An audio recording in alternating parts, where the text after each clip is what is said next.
stalked. I'm scared. Stay close. I'll handle it. Most people see the leather, the patches, the reputation, and they cross the street. But there's a code in the biker world that outsiders never see, a code about protecting the defenseless, about handling problems that cops can't touch. On a cold November night, a terrified waitress was about to discover that code firsthand. Before we dive into this incredible story, I want to know, where are you watching from? Drop your country, state, or city in the comments right now. Hit that subscribe button because this channel tells stories that matter. Stories that challenge what you think you know about heroes and justice. We're going for impact here, stories that stay with you. This is the story of Emma Brooks and a night that changed everything. If you've ever worked a job where you felt invisible, where people looked through you instead of at you, then you already know Emma. 23 years old with tired eyes that still managed to sparkle when she smiled. Emma was the kind of person who remembered your coffee order after meeting you once, who'd ask about your grandkids, your bad knee, whether that job interview went well. She worked at Miller's Diner on Route 44, one of those classic American roadside places with red vinyl booths, a jukebox that still played actual records, and a neon sign that had been flickering since 1987. The chrome-edged counter had seen a million elbows, a million cups of coffee, a million stories. People came back for Emma. She was putting herself through community college, taking classes 3 mornings a week in early childhood education. She wanted to be a kindergarten teacher, said kids deserve someone who really listened. She worked evenings at Miller's, 5 o'clock to midnight, Tuesday through Saturday. Then she'd catch the last bus home. The regulars loved her. Old Howard in booth 3 every Thursday always left her a $5 tip on a $7 check. Patricia, who came in after nursing shifts, brought Emma homemade cookies on holidays. Route 44 wasn't a busy highway, just a two-lane stretch connecting small towns time had mostly forgotten. The diner sat between farmland and forest, a pool of light in a whole lot of darkness. Late-night shifts felt lonely, especially in winter when the sun set at 5 and temperatures dropped below freezing. Emma had goals. Another year of classes for her associate degree, another year after that for her bachelor's. She'd already been accepted to student teach at Riverside Elementary. Everything was on track. But 3 weeks ago, everything changed. And it started so small she almost didn't notice. It was a Tuesday night, just after 7, when Emma first noticed him.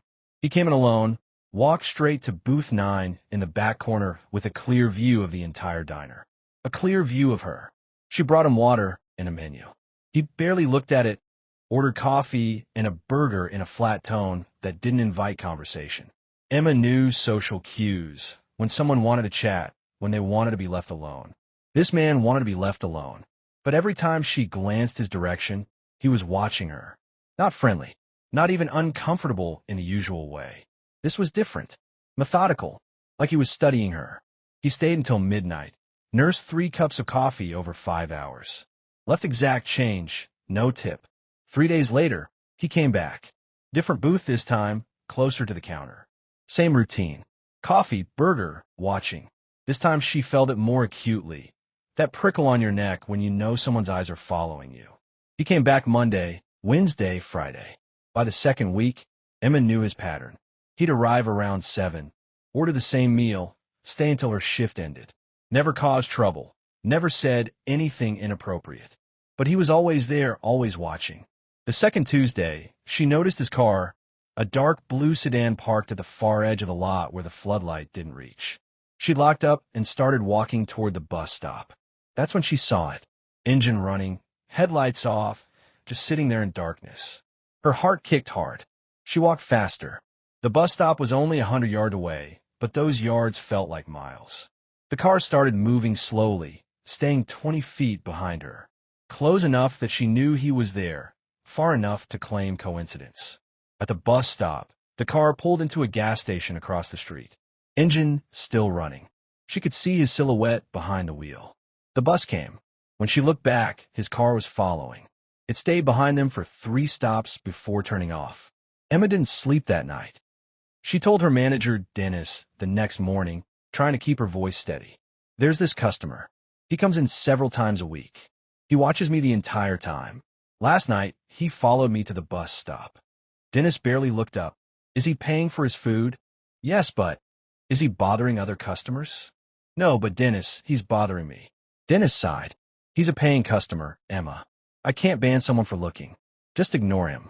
Ignoring him became impossible when he started showing up every single night she worked.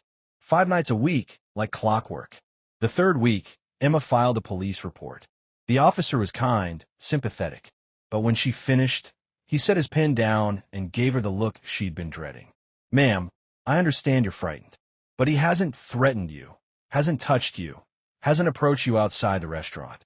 Technically, he hasn't broken any laws. Document this. If he escalates, call us immediately. Be aware of your surroundings. Be aware. As if she was anything but aware. Marcus Wolf? Harrison saw the leather vest first. Most people did. The patches marking him as a member of one of the most notorious motorcycle clubs in America. They'd see him walk into a room and make judgments in 3 seconds. Dangerous. Criminal. Avoid. Marcus knew it. After 22 years wearing that vest, he'd learned to read fear in people's eyes. But people who actually knew Marcus understood something different.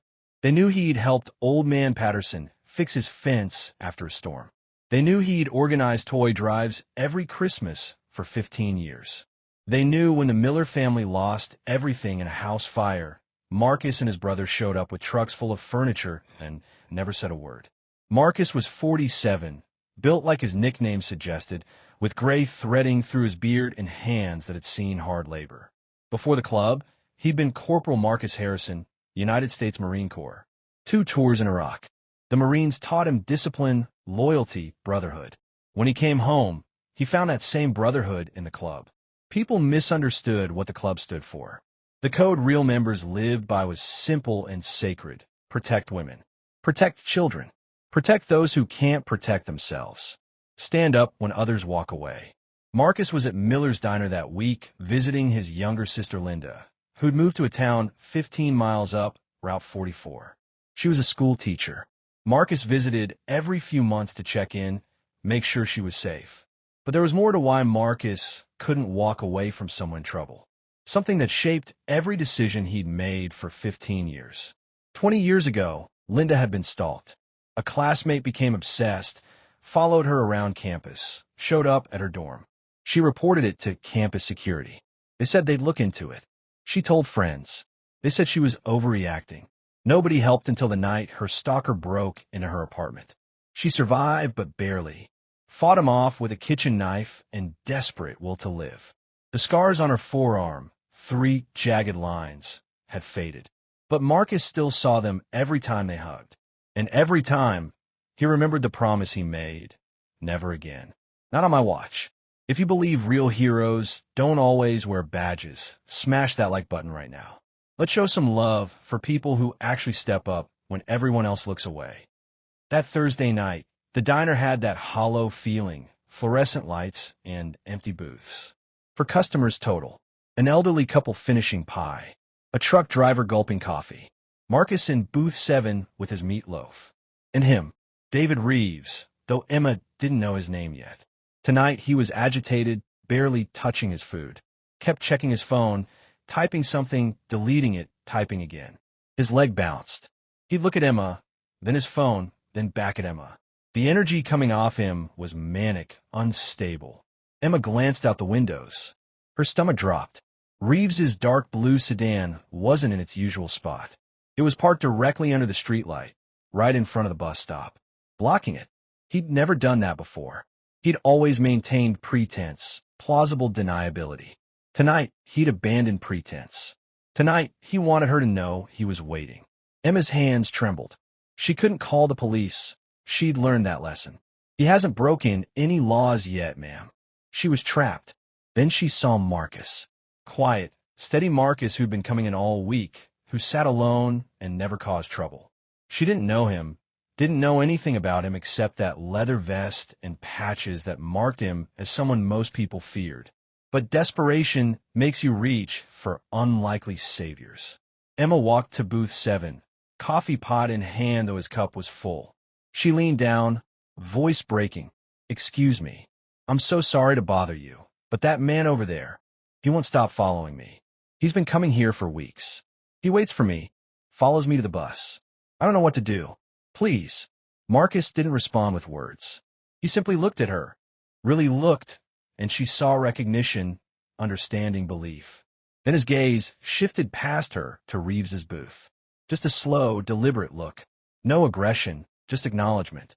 Reeves smiled, slow and confident, like he'd just won something. He had no idea who he was dealing with. Marcus set down his fork. Slow, deliberate. He slid out of booth 7 and stood to his full height, 6'3" of muscle and purpose. The elderly couple looked up. The truck driver glanced over. Emma froze behind the register. Reeves, still smiling, watched Marcus approach like this was all part of some game. Marcus walked across the diner at a measured pace. Not rushing, not aggressive. Just steady, inevitable. When he reached Reeves's booth, he didn't ask permission. He simply sat down across from him. The air changed. For a moment, neither spoke. Marcus just studied him. Finally, Marcus spoke, voice low and even. You've been coming here 3 weeks. Every night she works. Reeves's smile widened. I like the coffee. Free country. I can eat where I want. You follow her to the bus stop. You wait in your car. You drive behind the bus. That's not about coffee. The smile cracked. I don't know what you're talking about, and I don't know who you think you are. I'm not accusing you. Marcus interrupted. I'm telling you what you've done, what you're doing, and what you're planning tonight. He gestured toward the window. You moved your car front and center. You want her to see it. No, she can't get away. That's escalation, David. Reeves's face went pale. How do you? I never told you my. Marcus leaned forward slightly. I know who you are. David Reeves, 34 years old. Albany, New York, 2019. Jessica Moreno took out a restraining order. Portland, Oregon, 2021. Emily Chun filed stalking charges. Dropped them 3 weeks later after you moved out of state. You have a pattern, David. And patterns don't break themselves. Color drained completely from Reeves's face. You can't. There's no way you could know that. That information isn't public. I don't need to prove anything. I just need to know. Here's what the news stories didn't tell you. Marcus didn't research Reeves that night. He couldn't have. But Marcus's sister Linda hadn't just survived her stalker. She'd built something. While recovering, Linda started documenting. She found online forums where survivors shared stories. She discovered a terrifying pattern. The same men over and over, moving city to city, state to state, finding new victims because the legal system treated each case as isolated. So Linda built a network. Started small, just a private group for survivors in her state. They shared information, photos, license plates, patterns of behavior. When someone recognized a name or face, they'd spread the word. Within 2 years, the group had 300 members. Within 5 years, 17 states. But information alone wasn't enough. That's where the motorcycle clubs came in. Linda asked if his brothers would help.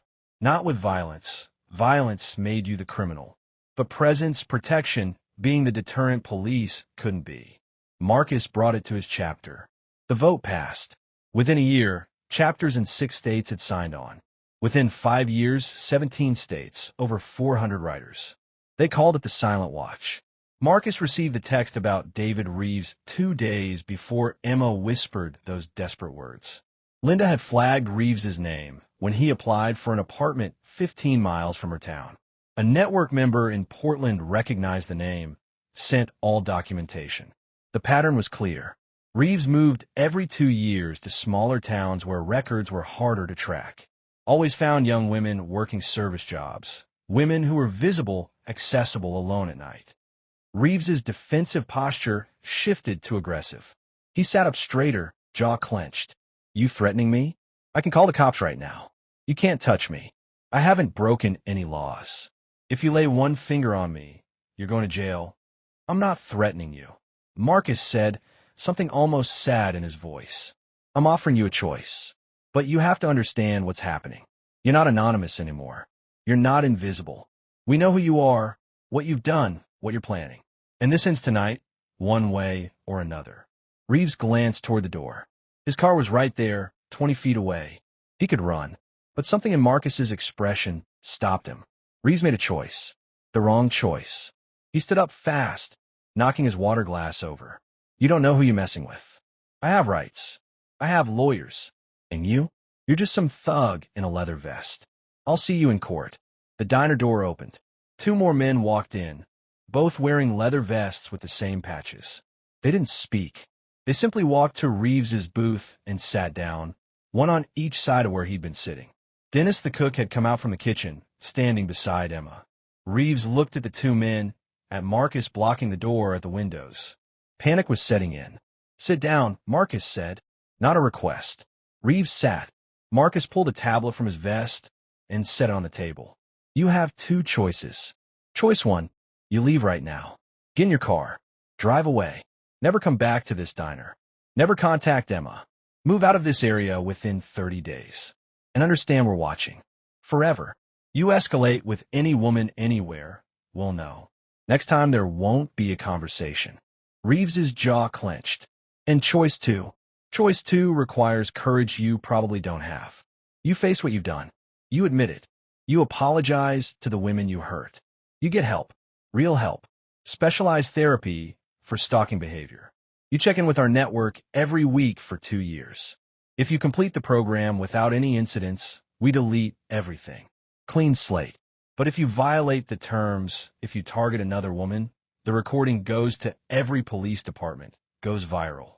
Your face, your name, your confession. Everywhere. Marcus tapped the tablet screen. It lit up showing two women in a split-screen video call. Reeves's face went white. That's not. How did you? Jessica Moreno. Marcus said, gesturing to the woman on the left. Emily Chun, gesturing to the right. They're part of the network. They want to talk to you, David. But only if you're willing to listen. Jessica spoke first. Hello, David. It's been 5 years since you made my life a living nightmare. Emily's voice was softer, but she spoke anyway. 3 years for me. 3 years since you followed me for months. Reeves was shaking his head. I don't have to listen to this. This is entrapment. This is choice two. Marcus interrupted. You sit here. You listen. You admit what you did. You apologize. They decide if it's genuine. We record it. Then you enter therapy. 2 years of check-ins. Complete it without incidents. We delete the recording. Violate the terms. And everyone knows what you are. Reeves looked at Marcus, at the two bikers, at Emma, at the tablet showing two women he'd hurt. And something in him broke. I'm scared, he whispered. I'm always scared. That I'm not good enough. That nobody will want me. And when someone is nice to me, I convince myself it means more than it does. And when they don't want me, it feels like they're saying I'm worthless. I can't handle that. So I keep trying, keep showing up, because if I can just make them see. He stopped, looked at Jessica's face on the screen. I am sorry. I was terrorizing you. I know that now. I knew it then, if I'm honest. I just couldn't stop. Emily spoke. Do you understand what you did in my life? The anxiety, the panic attacks, the way I still check every car in every parking lot. I understand. I stole your peace. I stole your safety. Nothing I say can give that back. But I want to try. I want to get help. I want to stop being this person. If this story moved you, don't just watch, act. Subscribe to make sure stories of real courage get told. Share this so someone who needs to see it finds it. Comment, I stand with survivors, so the algorithm knows we want more of this content, not mindless entertainment. Every share is a vote for the world we want to live in. A world where courage matters more than comfort. Where standing up for those who can't protect themselves isn't optional. It's sacred duty. The final image of this story isn't the confrontation, isn't the viral video. It's something quieter. Marcus riding away from Miller's diner that midnight after escorting Emma home. His motorcycle engine rumbling into the darkness. Emma in the window, safe behind locked doors, waving goodbye to a man she'd feared at first glance, but who turned out to be her salvation. Sometimes angels wear leather, and sometimes the only thing standing between danger and safety is someone willing to stand. Comment, not in my neighborhood.